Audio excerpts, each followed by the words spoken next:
Clairement, la partie culturelle, c'est quasiment la partie la plus difficile de ces transformations.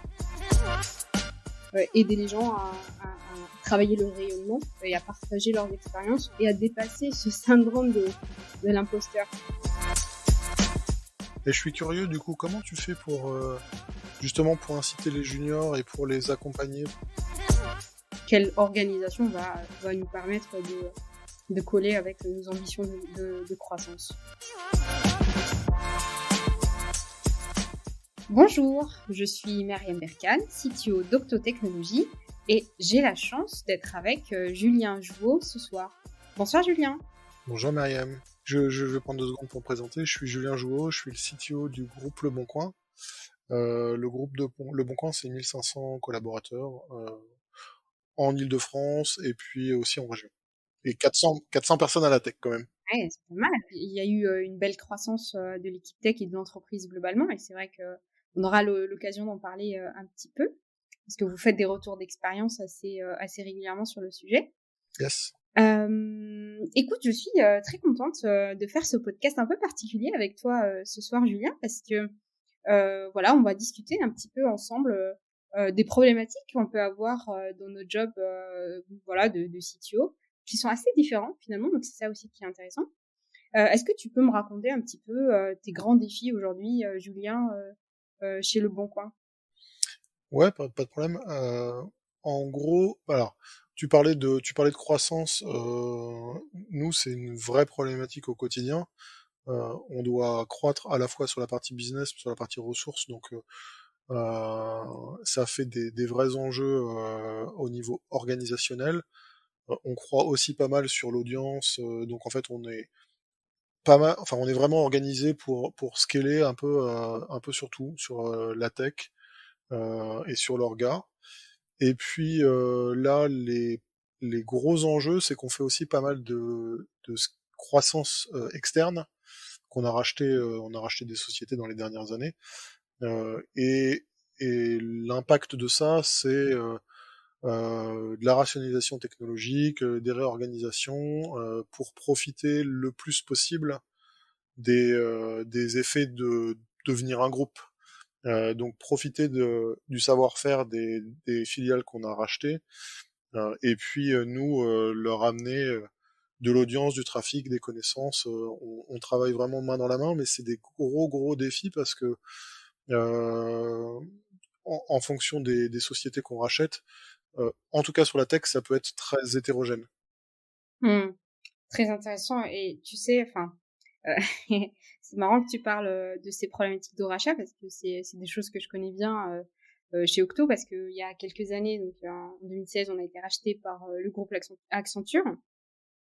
Donc voilà, donc c'est toujours des choses. Effectivement, il y a des opportunités qui sont intéressantes d'un point de vue technique et d'un point de vue aussi, j'imagine business, parce que voilà, on peut se déployer sur des marchés ou des segments sur lesquels on n'était pas. Mais je sais pas si tu partages mon point de vue, mais c'est vrai que c'est toujours des moments un peu charnières, un peu compliqués, parce qu'il y a des questionnements un peu identitaires ou des questionnements un petit peu sur la culture qui se posent. Est-ce que tu vis un peu la même chose avec Clairement, ouais. clairement, la partie culturelle, c'est quasiment la partie la plus difficile de ces transformations. Nous, on arrive avec une culture très forte, mais ça arrive aussi qu'on rachète des sociétés qui ont aussi des cultures fortes. Et on essaye évidemment de combiner les deux pour faire quelque chose qui soit efficace et puis enfin aussi culturellement qui dénature pas les entreprises ni l'une ni l'autre.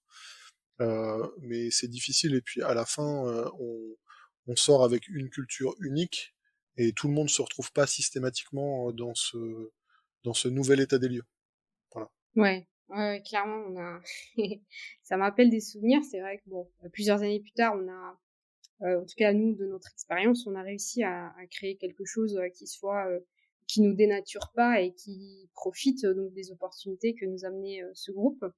Mais voilà, c'est vrai que ce sont des moments assez forts que l'on a vécu. C'est vrai que la croissance aussi, ça, enfin même organique, de ce dont tu parlais tout à l'heure, c'est aussi des vrais défis sur maintenir le savoir-faire, transmettre et aussi savoir, intégrer les spécificités des personnes qu'on recrute. Parce que voilà, c'est nous, en tout cas, on a parfois des personnalités fortes qui nous rejoignent, et ça nous est arrivé d'être fortement influencés par, un junior qui arrive ou même un stagiaire des fois. Est-ce que je vous voilà, tu as connu des situations, j'imagine, un peu similaires aussi? Ouais, ça arrive assez régulièrement, mais moi j'ai envie de te dire que ma problématique, elle est beaucoup plus basique que ça, et elle est plus numéraire. C'est-à-dire que si tu prends cette année, on va recruter 70 personnes, on est 400, donc ça fait pas loin de 20%. Et donc ça fait une grosse évolution en termes de volume de ressources. Et donc en fait, l'organisation, nous, elle doit s'adapter en fait. C'est-à-dire que tu travailles pas de la même façon à 100 que à 200 ou à 300. Et en fait, ces adaptations, elles sont finalement, elles ont des effets boule de neige à tous les niveaux parce qu'en fait, euh, moi, je suis parti dans ma carrière de manager, je suis parti du principe que globalement, au-delà de 8 personnes que tu manages, tu commences à plus bien faire ton travail. Donc c'est assez basique, hein. Si t'as plus de 8 N-1, ça va pas, quoi. Mmh. Donc faut commencer à retravailler l'organisation pour retrouver un volume acceptable qui te permet de t'occuper des gens, parce que ton boulot de manager, alors CTO c'est bien plus que manager, mais ton boulot de manager d'une équipe, c'est d'abord de faire grandir ces gens, de t'en occuper, de faire en sorte que la mission de l'équipe soit remplie, mais ça passe beaucoup, en tout cas chez nous, par le bien-être des collaborateurs. Et donc, si tu commences à avoir des équipes de 20 personnes, tu peux pas faire ton travail correctement. Tu peux pas t'occuper de 20 personnes comme tu t'occupes de 8. Mmh. Et du coup, la croissance interne a cet impact sur le management et la manière dont on travaille avec les collaborateurs. Mmh. Après, sur ton point des personnalités fortes, ça arrive un peu plus maintenant, parce qu'on recrute un peu plus de profils seniors que c'était le cas par le passé. Donc on a des gens qui arrivent avec de l'expérience et quelquefois des personnalités fortes. C'est pas tout le temps évident, mais on essaye de s'assurer dans le process de recrutement qu'il y a une forte adéquation avec les valeurs de l'entreprise et une bonne intégration plausible dans l'équipe en fait, parce que c'est ça qui va faire que ça marche. Ouais, ouais, tout à fait. Je me reconnais totalement dans ce que tu dis et c'est vrai que l'organisation, enfin le principe de l'organisation qui suit, la croissance, on le connaît chez Octo parce que, en fait, on se réorganise à peu près tous les 3 ans, et à chaque fois avec, on essaie de définir des drivers forts. Typiquement, quand on s'est organisé en tribu en 2014, on avait des drivers, qui venaient effectivement de la satisfaction de nos consultantes et nos consultants, qui avaient l'impression de pas avoir un point de focus particulier sur de l'expertise ou de perdre en expertise, qui est quand même le fer de lance d'Octo. Enfin, l'ADN d'Octo, c'est basé sur l'expertise et c'est suite à ça que l'on s'est organisé en tribus qui sont des axes forts en expertise. Et du coup, c'est vrai que tous les 3 ans, on essaie de voir un peu les drivers avec la croissance, voilà, quelle organisation va nous permettre de coller avec nos ambitions de croissance. Ouais, hyper intéressant. Et puis, j'ai envie de te poser une question. Comment vous gérez, vous, la crise de la Covid avec les équipes? Alors, j'imagine que c'est compliqué, mais vous avez peut-être un peu plus enfin, des tips à partager? Bah, écoute, on a mis quasiment tout le monde en remote. Alors ça a été bien plus facile la deuxième fois que la première. En mars dernier, ça a été un peu branle-bas de combat. Après, comme on est une société pas très vieille, on est massivement digitalisé, donc ça n'a pas été si pénible, je pense, que dans d'autres entreprises. Bon, pour autant, il a fallu faire des choses auxquelles on n'était pas prête. Je te donne un exemple, on a dû passer nos sites de télévente en remote en, je sais pas, moins d'une semaine, ce qui était un challenge quand même, parce qu'il faut gérer de la voix, des accès VPN, faut gérer le fait que l'organisation locale dans un centre de télévente, elle est pas prévue pour être en remote. Ils sont organisés par marché, ils ont des responsables qui suivent l'activité au quotidien et qui sont physiquement en bout de bench pour aider les télévendeurs. Enfin, voilà, tout ça à mettre en place à distance, c'était compliqué. Après, pour le reste de la boîte, ça allait, on avait déjà un peu de télétravail, on a juste massifié ce truc-là. Ouais. Après, les enjeux, ils sont plus sur maintenant la gestion de l'humain, le fait que les gens se voient pas au quotidien. Là, enfin moi, je commence à sentir que c'est de plus en plus dur. Je suis pressé de voir une fin à ça, notamment parce que dans l'ADN de la boîte et dans les valeurs de l'entreprise, il y a une valeur qui est la proximité. En fait, on travaille vraiment main dans la main, de manière collaborative au quotidien, et c'est plus dur de le faire en distanciel. Donc aujourd'hui, ça devient pénible. Enfin, j'imagine comme vous, quand tu Ouais. accueilles un nouveau collaborateur et que tu dois l'intégrer, tu lui donnes son PC, puis après tu lui dis bon bah on se revoit à travers une visio. C'est pas le parcours d'intégration idéal que tu souhaites pour un nouveau collaborateur. C'est clair. Effectivement, voilà, on vit la même chose, que toi, chez Le Bon Coin avec, les équipes. On vit tout ça, plus une petite dimension, je pense, qui change un peu, c'est qu'on a la distance avec nos clients aussi. Ce qui pour moi est assez nouveau, assez inédit parce que j'aime beaucoup, voilà, le relationnel avec les clients, la proximité. Il y a des choses qui passent, par des moments, au café, comme avec les équipes d'ailleurs, mais disons qu'on arrive probablement à recréer des moments un peu d'échange, un peu, informels, tout ça avec, nos équipes, voilà. Avec les clients, surtout ceux qu'on n'a jamais vus en physique, c'est un peu compliqué. Donc il y a ces voilà. J'espère que ce sera bientôt fini tout ça. Je suis optimiste de nature, même si, bon, je crois qu'avant septembre, ça va être un petit peu compliqué. Et du coup, tu m'as dit quelque chose qui m'a beaucoup intéressée. Tu m'as parlé de l'ADN, que vous avez et notamment, cette proximité et ce partage, cette culture de du partage, pardon. Et ça m'amène tout naturellement, à un peu notre sujet, cœur, de ce podcast qui est, les conférences.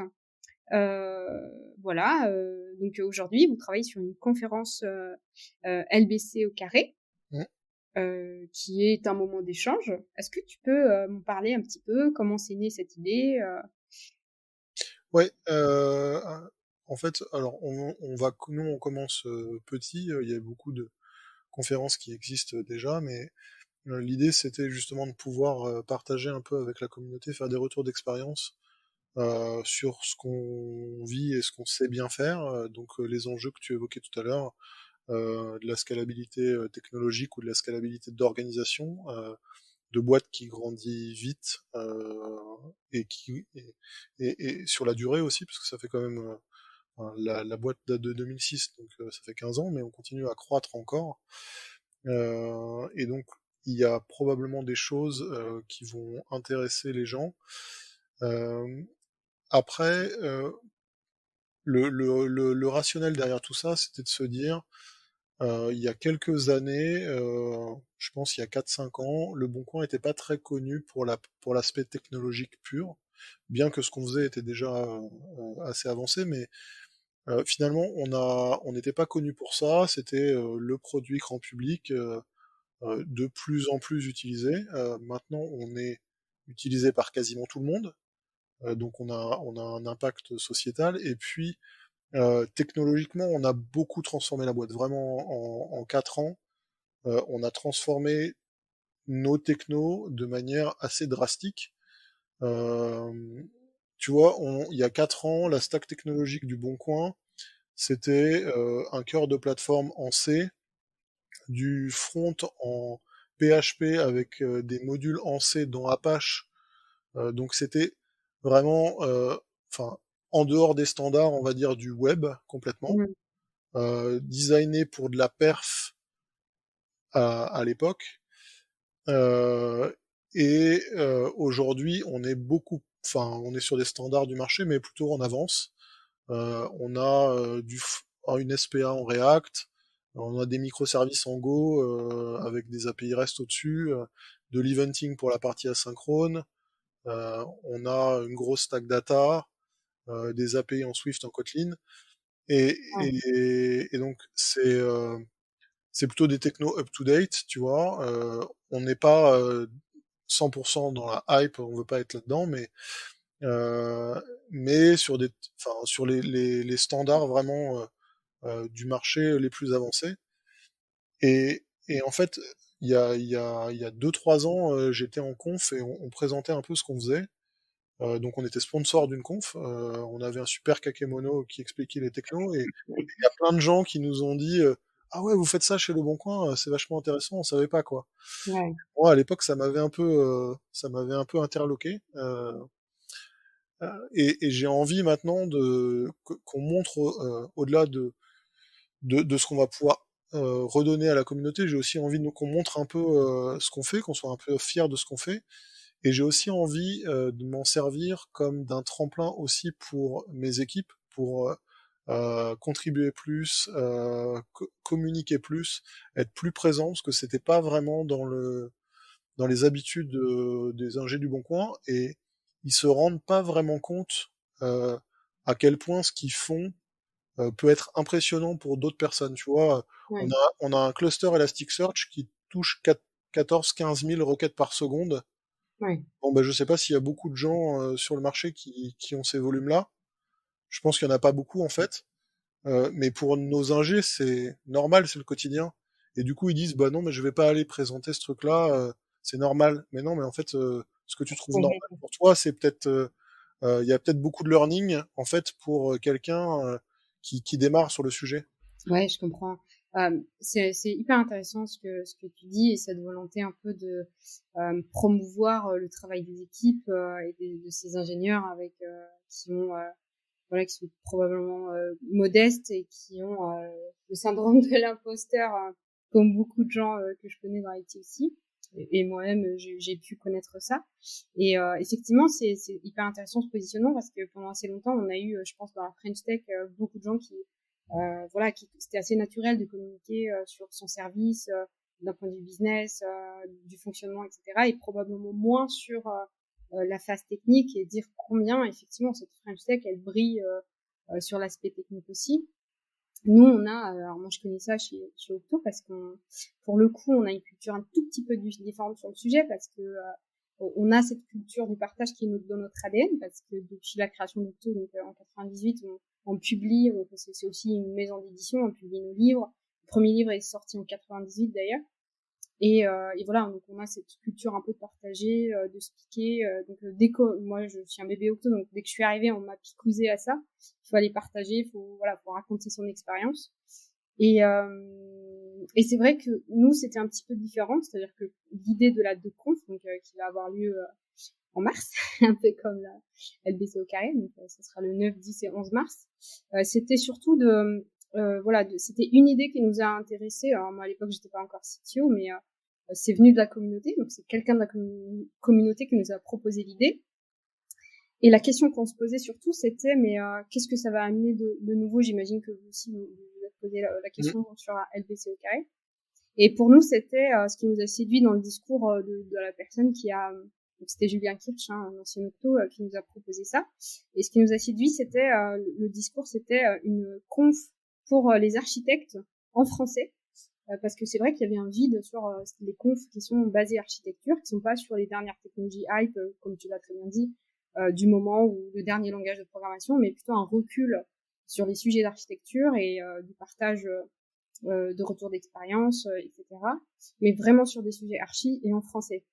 Et c'est vrai que ça nous a tout de suite séduit parce que on a tout de suite vu qu'il y avait un manque sur ce genre de conférence et on s'est dit, ok, banco, en plus l'architecture, c'est le sujet de prédilection d'Octo. Et donc voilà, donc c'est comme ça que c'est né cette idée. Et voilà, on est content parce que comme toi, on a à cœur aussi voilà que nos consultantes et nos consultants puissent s'exprimer et puissent promouvoir aussi leur savoir-faire, etc. Et c'est vrai que c'est une usine géniale pour faire parler. Donc il y a des seniors qui parlent, mais aussi des juniors qui apprennent à parler. Avec eux, la qualité est assurée parce qu'on voilà, on a plusieurs on a un process pour que voilà, qu'on sélectionne quand même les confs qui sont à un niveau intéressant pour les personnes qui viennent. Et voilà, donc c'est vrai qu'on se rejoint un petit peu là-dessus sur ce côté aider les gens à travailler leur rayonnement et à partager leurs expériences et à dépasser ce syndrome de l'imposteur.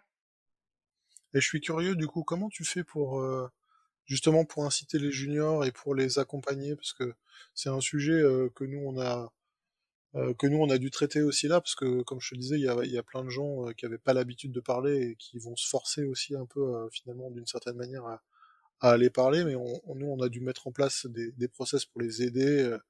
Et je sais comment ça se passe chez Octo. Alors, je vais te dire un truc, je n'ai pas un gros mérite là-dedans, c'est la communauté Octo qui voilà qui c'est purement du bottom up. C'est-à-dire que l'idée c'est venu de la communauté Octo, donc on l'a un petit peu challengé, cadré, mais voilà, c'est la communauté qui s'en occupe. On a des curateurs qui sont voilà qui sont auto-désignés pour gérer ça, ils sont motivés, donc ils prennent le projet, ils le gèrent. Moi je suis dans le comité, mais vraiment c'est les curateurs et les curatrices qui font le travail. Et puis il y a un travail en fait de mise en avant en disant bon bah voilà, la campagne de la de conf qui les speakers à 80% sont des autos, donc on a très peu d'externes, on garde quand même beaucoup de speakers autos, et on dit il y a je sais pas, on s'y prend 6 mois à l'avance, on dit bon bah voilà, la campagne la de conf est ouverte, proposez-nous vos sujets. Et en fait c'est tous les managers et voilà, c'est toute la grande machine Octo qui s'organise pour que les plus jeunes et les moins jeunes proposent des talks. On a d'ailleurs plus de sessions que de slots qu'on a dans le programme en général, donc on a un peu la lourde tâche à la fois de sélectionner les talks qui sont intéressants. Donc cette année, on a réussi à faire des thématiques précises, qu'on a un peu plus éditorialisé l'événement. Et puis on travaille avec, on a un service de communication qui est génial, qui nous aide vachement sur le format, sur voilà, sur comment est-ce qu'on monte la conf d'un point de vue logistique, etc. Et puis voilà, et puis c'est toute la magie de la machine Octo qui opère, et on a même des gens qui accompagnent les plus jeunes sur le storytelling par exemple, ou la façon de faire des confs. Voilà. C'est toute la solidarité et toute la magie de la machine Octo qui opère. Donc finalement, j'ai pas un grand mérite là-dedans, mais je me trouve être toujours assez admirative de la façon dont ça se monte avec beaucoup de naturel, et voilà. C'est top. Et vous alors, comment bon, après c'est la première édition, donc c'est vrai que c'est la première édition, c'est toujours un peu compliqué, mais j'imagine que voilà, vous avez aussi parlé de l'événement avec les collaborateurs, et puis essayer un petit peu de motiver les uns les autres à proposer un talk, ou comment Ouais, ça se fait? ouais, on a même, en fait, ce qu'on a fait très en amont, c'est que on a proposé des formations avec un organisme de formation pour aider à la prise de parole. Et puis on a fait une semaine qu'on a appelée une speaking week. Alors c'est dans notre jargon interne, justement pour que les gens qui voulaient proposer des sujets puissent pitcher un petit peu devant tout le monde et avoir des retours. Ça a permis à certains de se lancer, donc ça c'est super bien. Voilà, donc, on a organisé ça comme ça, et puis après on a aussi, nous on a été aussi chercher des intervenants extérieurs, donc ça prend un peu plus ça prend un peu plus d'énergie, mais on a une personne dédiée sur le sujet, plus nos services de la com, qui nous ont aidés à faire ça. Ouais, super.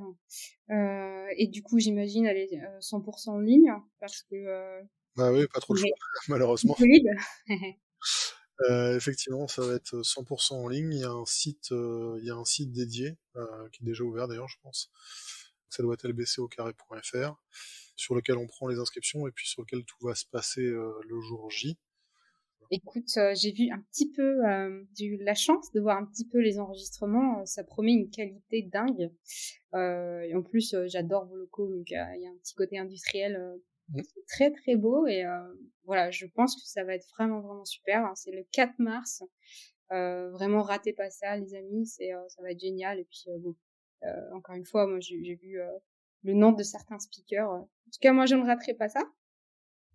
Et voilà et puis, bon, il y a des sessions hyper intéressantes sur justement des retours d'expérience sur ce que tu disais, donc sur le fond, comment on fait pour, croître, et voilà, des talks sur la culture, voilà, sur tout ce qu'on a dit tout à l'heure donc moi en tout cas j'ai hâte de découvrir tout ça et voilà et puis nous aussi pour la DEConf cette année, pour la première fois, ça sera à 100 en ligne aussi donc c'est nouveau pour nous. On essaie, pour le coup, on essaie de faire ça un peu nous-mêmes. C'est-à-dire qu'on n'a pas trop, on n'a pas pris d'agence.